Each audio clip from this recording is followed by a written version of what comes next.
Today I want to do a little experiment with you. So people say that sailing is expensive and it's just not true. Well, it is true, but it's all about mindset, right? Everything is expensive if you're not creative. So today I want to get creative and do a little experiment and see how cheap can we go if we go absolutely crazy on the budgeting. So I've done a ton of research to get all these numbers for an article I previously written on my website, and I was actually quite surprised at how cheap you can go if you are smart about it. So in this video I'm going to share the numbers with you. How low can we go? I'm new to sailing, I want to learn it, and I don't have a whole lot of money to spend.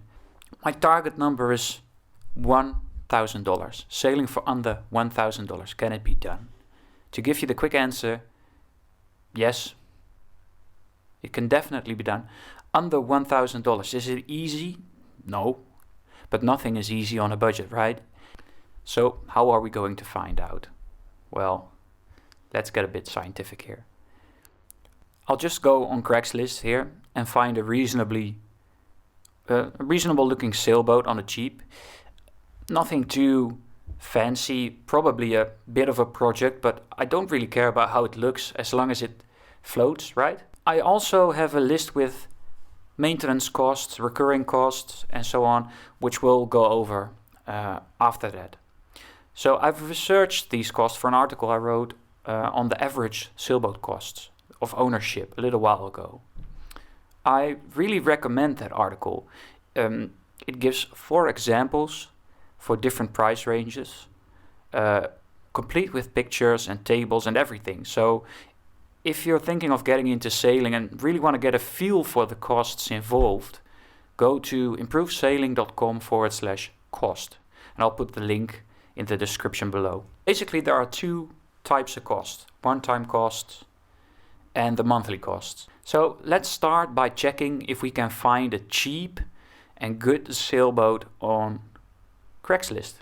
I just headed over to Craigslist Los Angeles and I just typed in sailboat and arranged the price from low to high, and first there's a bunch of crap as always, and now look, a 12-foot sailboat for under $300, and here's actually a 12-foot catamaran for $300. So if you want to learn to sail, people say you should get the smallest sailboat possible, because it gives you the best response, the best feedback on what you're doing with the sails. So if you're first starting out, this laser is actually pretty nice for $400 just to get started.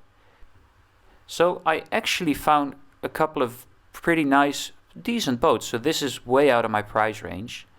Remember, I want to do it for $1,000, but this is actually a very good looking sailboat. So here you get a 27-foot Lancer. And look at that. So it's in really good shape. Very nice steering wheel. You get the cabin. Looks very good. This sailboat just looks like it's very well looked after. My guess is the sails are in good condition as well. Just a nice looking sailboat. Just to give you an idea that it doesn't cost a fortune to get a good... It's like the price of a second-hand car, right? So it's not bad. I've actually found a couple of other pretty good options, like this Ericsson for $1,500, which is not bad at all. And the one I want to have a look at with you is this 69 Jensen, a 25-foot sailboat, $500. And it's a pretty rough shape, but it floats. As we can see, this is good. It's in the water, so you know it doesn't have any leakages and stuff. The outboard motor is not working, and this looks very rough. But remember, I don't care about aesthetics, right? So I just want a good price and get on with it. So let's say we take this sailboat, $500. And if you get creative and you are patient, you can get lucky in even better ways, because there are a lot of abandoned sailboats along the road.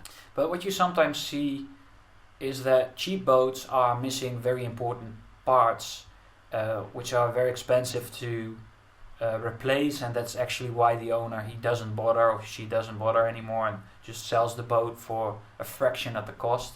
There are a lot of wandering sailboats out there, and if you can find one, you can really get started sailing on the cheap. For the monthly cost, let's set some game rules. Remember, I want to do it as cheap as possible, so I have to be very strict, right?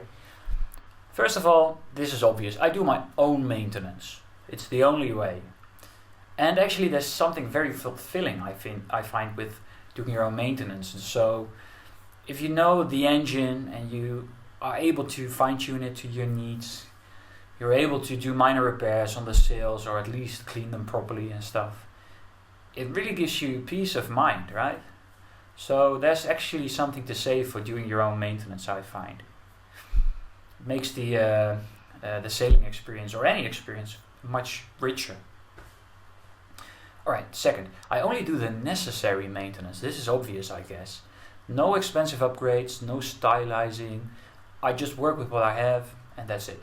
I don't save up for rigging or hardware, because that's tomorrow's worries and sorrow. I certainly won't join a sailing club. It's way too expensive.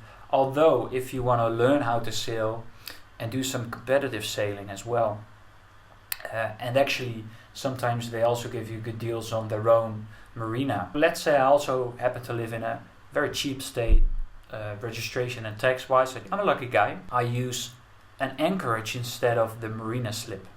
So I just anchor it out on the open water, and use a small rowboat to get to and from the boat, and this saves me a ton of money. So let's take a look at the numbers here. Let's crunch the data. The one-time cost, alright, I have to admit, $500 for a boat, maybe it's too little to pay for a boat, maybe it's trouble, but I bet you could find a even sweeter deal if you are smart about it. Just find that abandoned sailboat along the highway, or try this one. Try going to marinas and ask for a good deal on the sailboat of an owner that didn't pay his marina fees for a couple of years. Try that one. So let's say $500 for the boat. Registration, if you get lucky, it's on average $5 per feet, so that's $125 for the 25 foot. Taxes, some states don't charge taxes, some do. Just to be safe, let's say 3%, $15. The one-time total cost $640. That's a sweet deal. Yeah, man, that's a sweet deal. Recurring costs, and this is where the magic happens. So here you can really make a difference. Everybody says sailboats are far more expensive per year to maintain than the actual cost of buying one. And this is why there are so many orphaned sailboats, which is why you could get a good deal on the initial sales price. But alright, the recurring costs, if you are smart about it, you can go for as little as $115 a month. So you need $1,000 for just some regular parts. You gotta change out some parts every now and then. Insurance is $150. Mooring, well, you could get way more expensive if you anchor in, or if you dock in a marina. You gotta rent a slip there, and it's about on average $12 to $18 per feet, I guess. But most states offer anchorages which are just designated places on lakes, practically, where you could anchor for a fixed fee regardless of the length of the boat, and the fee is on average about $100 to $150 per year, which is a sweet deal. And I just used the small rowboat, you remember? So fuel, I admit of being very optimistic here, but why not? You just use the engine to get in and out of the anchorage, and you use the free wind, you use the boat exactly what it's made for, just for sailing. There you have it. It can be done. Alright, it's not a cheap hobby, I know, right? Playing soccer is way cheaper, but it's way less expensive than what I initially thought it would be. And if you get creative, you could definitely learn to sail on a budget, and a tight budget for that matter. If you want more examples or want to go over the numbers yourself, go over to improvedsailing.com/cost.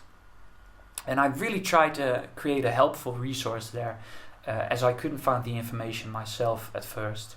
So if you want to know more, go to improvedsailing.com/cost.